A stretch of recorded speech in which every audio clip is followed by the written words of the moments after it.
السلام عليكم جميعا، عاملين ايه؟ ان شاء الله يا رب تكونوا بخير. صباح الخير، صباح يوم جديد. طبعا طالما صورت لكم كده يبقى اكيد عرفتوا انا فين. كنا في السوق وراجعين البيت وقلت اوريكم احنا اشترينا ايه. فسريعا سريعا هنبتدي الفيديو بالصلاه على النبي عليه افضل الصلاه والسلام، وبعدين اقول لكم الاسعار، الحاجات اللي انا فاكراها يعني. اشترينا ملوخيه، والملوخيه في الصيف بتبقى احلى من ملوخيه الشتاء، ده اللي اعرفه. الملوخيه الربطتين دول كانوا ب10 جنيه، عملوا لنا احنا 4 اكلات عشان احنا بنعمل اكياس صغننه كده. وجبنا تين، التين ما شاء الله يعني ب40 جنيه. مش عارفه ما هذه الاسعار، انا ما اعرفش يعني الاسعار في كل حته كده ولا لا، بس الفاكهه غاليه جدا. فالتين ب40، سألت على البامية كانت ب35 و40 و50 على حسب المكان اللي انت بتجيبي منه والنوع. بس هي غالية قوي برضو، بس احنا خلاص كنا جبنا بامية التخزين بقى كلها. وجبنا كمان العنب ب25، وفي ب30، وفي ب35، وفي ب15. فبرضه في انواع، ونقي ولفي السوق كله، والجو كان رائع. درجة الحرارة احنا كنا قاعدين جنب الشمس على طول. يعني على طول يعني درجة الحرارة كانت 1000 تقريبا حسب. بصوا عشان اسجل لكم صوت على الفيديو ده، انا قافلة المروحة. فحطوا لايك على الفيديو يعني عشان التضحية الفظيعة اللي انا عاملاها. المهم، حطينا كل حاجة في مكان. انا بحس على ما بنروح من السوق للبيت بيكون الفاكهة والحاجة اللي معانا قربت تبوظ. من ارخص الحاجات الموجودة دلوقتي في السوق هي الطماطم. الطماطم برضو ممكن تنقي يعني اخر النهار بيعدي حد حوالين البيت، بتبقى ممكن التلاتة ب10 الاربعة ب10، بس بتبقى مستوية شوية، بتاعت عصير تتعصر وتتفرز. لكن احنا جايبين طماطم ال2 كيلو ب10. يعني دي جامدة حبتين كده عشان بقى السلطة وعشان بتعيش. ماما مش بتخزن طماطم. طماطم من الحاجات اللي مش بتتفرز عندنا هنا في البيت، لكن انا في بيتي لا، يعني ما بيبقى عندي كمية بفرزها. جبنا كمان ذرة. الذرة في بره اللي هو انت بتشتريه يعني الذرة جاهز، مش عارفة، في ناس بتبيعه ب10 وفي ناس بتبيعه ب15. فاحنا هنجيب ونشوي في الفرن، عندنا الواحد ب5 جنيه، وفي ناس بتبيع التلاتة ب10. فبرضو لفوا كده. من احلى الحاجات اللي في الصيف. الصيف ما شاء الله ملوش اي مميزات خالص، ولكن الفاكهة بتاعت الصيف حلوة. الذرة الصيف. المهم جبنا كمان ازازة خل. ده خل اللي هو بتاع التنظيف، كانت ب8 جنيه. حطيت كل حاجة في مكانها وبدأنا نقطف الملوخية. طبعا انا ما بحبش اشتري الخضار متفرز جاهز من بره، بس في ناس مش بتقدر، ما عندهاش الطاقة انها تقعد تعمل. فعادي مش مشكلة، لكن برضو هقول ربنا يخلي لي امي، انا بصراحة ما بفرزش حاجة. الخضار اللي هو البسلة والبامية والحاجات دي هي ماما بتجيب وبتفرز ليا وليها.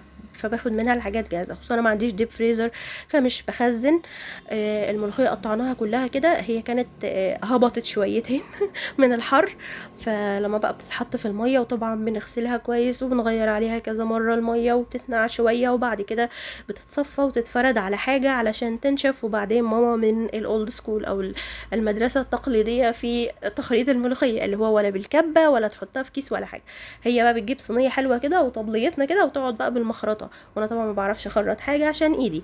فبس كده عملناها وحطيناها في الفريزر. الغدا بتاعنا النهارده كان سمك. اسعار السمك في السوق غاليه جدا من بعد العيد. بصوا هي كل حاجه غاليه بقى، عادي بقى، فخلاص. ده كان دينيس بس صغنن، مش شبار، دينيس صغنن. كان الكيلو، والله ما فاكره بابا اللي جاب كان ب120 تقريبا. فهي الاسعار كده. وجرجير وبصل حطيته علشان انضفه. وبابا كان جايب لنا بسبوسه. قلت له بلاش، والله يا ولاد قلت له بلاش. بصوا بقى، طبعا اللي مش من دمياط مش هيبقى عارف الحلويات الدمياطي. او دمياط اصلا كمحافظه مشهوره بالحلويات. البدري معروف قوي في دمياط. كانت البسبوسه الكيلو تقريبا ب110. ليه بقول الاسعار؟ بقول الاسعار عشان الناس اللي مش من محافظتنا يعرفوا الحاجات عندنا اسعارها عامله ازاي، مش اكتر. وشوفوا بقى، شوفوا بقى الثروه اللي هبطت عليا من السماء. انا يا ولاد كنت بعت شويه حاجات اللي بتاع روبابيكيا، فاللهم صل على النبي اداني 20 جنيه. يعني مش قادره اقول لكم بقى 20 جنيه دي، يعني حاسه ان مش عارفه اشرح. عارفين حاجه جات لكم كده ببلاش؟ ما انا كنت هرمي الحاجات، ففي 20 جنيه جت. فطبعا كنت سعيده جدا ومش عارفه اعمل بهم ايه ولا ايه ولا ايه ولا ايه، ومحتاجه حاجات كتير جدا. فقلت لماما لا، انا مش هيجي لي نوم النهارده وفي معايا 20 جنيه. فيلا ننزل السوق علشان اشتري حاجات انا عايزاها. طبعا انا بهزر اكيد، بس هي ال 20 جنيه شجعتني. 20 جنيه دي من احلى ال 20 جنيهات اللي شفتها في حياتي، عشان هي جالي كده من الهوا. انا دايما كنت برمي الحاجات، فاحنا الراجل بتاع روبابيكيا بيشتري الحاجات، طبعا بياخد الحاجات بتراب الفلوس، يعني 20 جنيه دي احنا باين له حاجات كتيره قوي اصلا، فاحنا اتنصب علينا، بس قشطه عادي. المهم رحت السوق، نزلنا دمياط القديمه. ما بين دمياط الجديده ودمياط القديمه، ما بين عندنا لدمياط القديمه ادي يقولي 3 مواصلات رايح 3 مواصلات جاي، 40 جنيه مواصلات. ف نزلنا السوق وبعدين رجعت كنت هموت، فشربت عصير مانجا كانت ماما عاملاه. جبنا ايه؟ جبنا اول حاجه طبعا لفينا السوق كله، جبنا مقشه او مكنسه يدوي، عشان انا في ناس بلاقيهم بيقولوا على المقشات مكنسه، فهي مقشه. شوفوا بقى الاسعار في السوق، المقشات فيه حاجات بتبدا من 10 جنيه لحد 50 و60 و70 و100. فعادي احنا جبنا طبعا ارخص حاجه. المهم البتاعه اللي هي المقشه نفسها دي ب20، والايد اللي هي العصايه الخشب دي بكام؟ ب10 جنيه تقريبا، من عند عسوله اللي في اول شارع الشرباطي من ناحيه التجاري. جبت انا ايه بقى بال20 جنيه؟ جبت البتاعه دي اسمها ايه، الموب او اللي هو الجردل التركي. احكي لكم بقى قصه كفاحي، لفيت السوق وكل محلات الادوات المنزليه من اولها لاخرها علشان اشوف انا هجيب ايه. في صيني وفي تركي وفي مصري اللي هو الوطنيه، ده نوع حلو جدا. اللي انا جبته التركي. انا كنت عايزه اشتري 3 حاجات، الثلاث حاجات بمبلغ معين هو ده اللي معايا، فكان قدامي اختيارات عديده.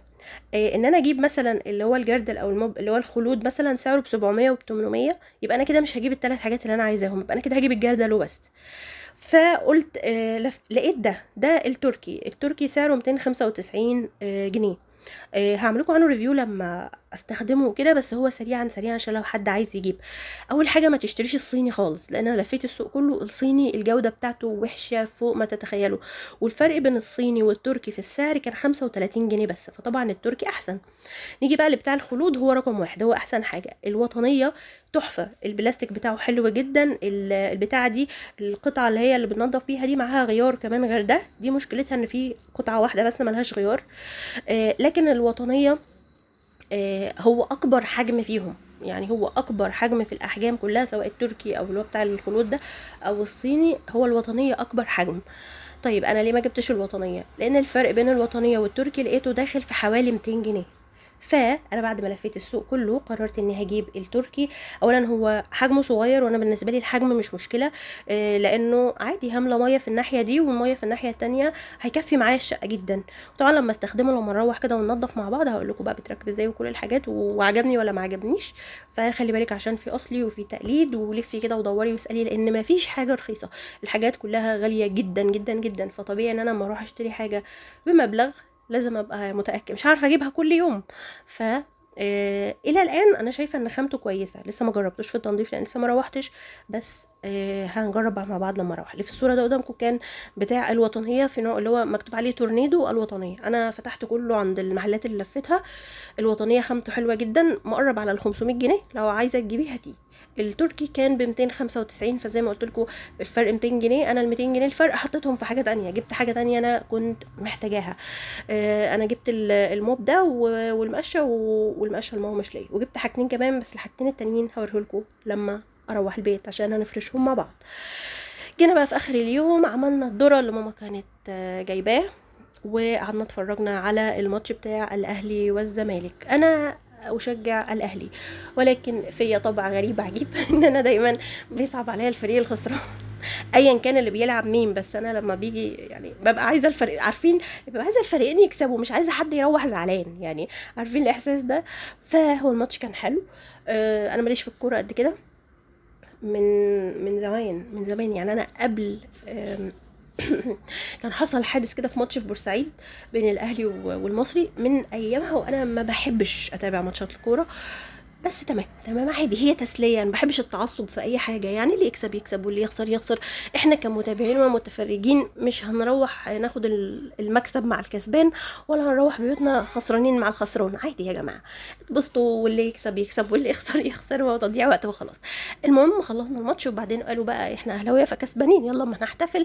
كان قطعه صغيره جدا من البسبوسه، وانا قلت لابويا بلاش، انا مش عايزه بسبوسه، انا عايزه مش ولا فسيخ ولا اي حاجه في الصيف، اديني في حوادق.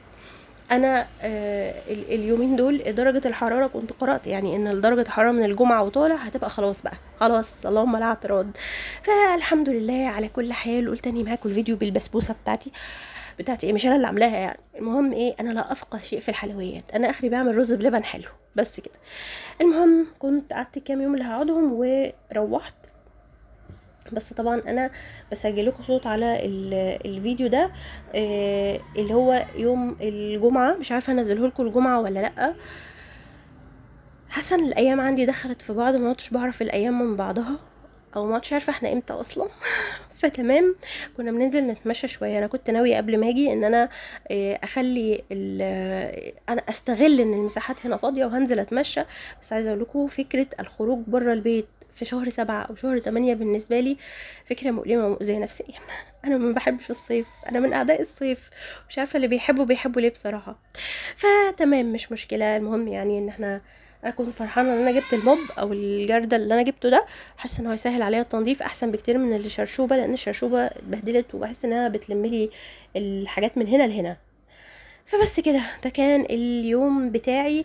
حاولت ان انا الم لكم اي حاجه بسيطه من الحاجات اللي انا جبتها، ادينا بنشجع بعض، مش عايزه اغيب عليكم في الفيديوهات علشان القناه كده كده واقعه، مش مهم عادي. وادعوا لي كده، ادعوا لي ان انا افرفش. انا مش مفرفشه خالص الايام دي. ايه رايك بالنسبه للناس بقى بتوع طاقه سلبيه ومش طاقه سلبيه؟ انا مكتئبه يا ولاد، اعمل لكم ايه طيب؟ انا طالعه لكم طول الفيديو مفرفشه، واكلتكم ذره، واكلتكم بسبوسه، وشربتكم مانجا، وفرجتكم على الماتش، وفي اخر الفيديو هعمل لكم شاي بالنعناع. افرفشكم اكتر من كده ايه؟ وحاليا مضطره ان انا اتخلى عنكم واسيبكم علشان هقوم اتفرج على فيلم هاري بوتر. هاري بوتر هيجي على قناه ميكس من يوم الجمعه اللي هو النهارده. من الجمعه لحد مش عارفه بقى هيبقى اسبوع ولا حاجه، على الثمان 7 اجزاء يخلصوا. وبس كده هيجي الساعه 5 كل يوم على قناه ميكس، وهيتعاد الساعه 8 الصبح. بس طبعا مش هنصحى له 8 الصبح، نشرب الشاي ونقوم نتفرج على فيلم هاري بوتر. واشوفكم قريب ان شاء الله فيديو جديد. شكرا جدا لكم، سلام عليكم.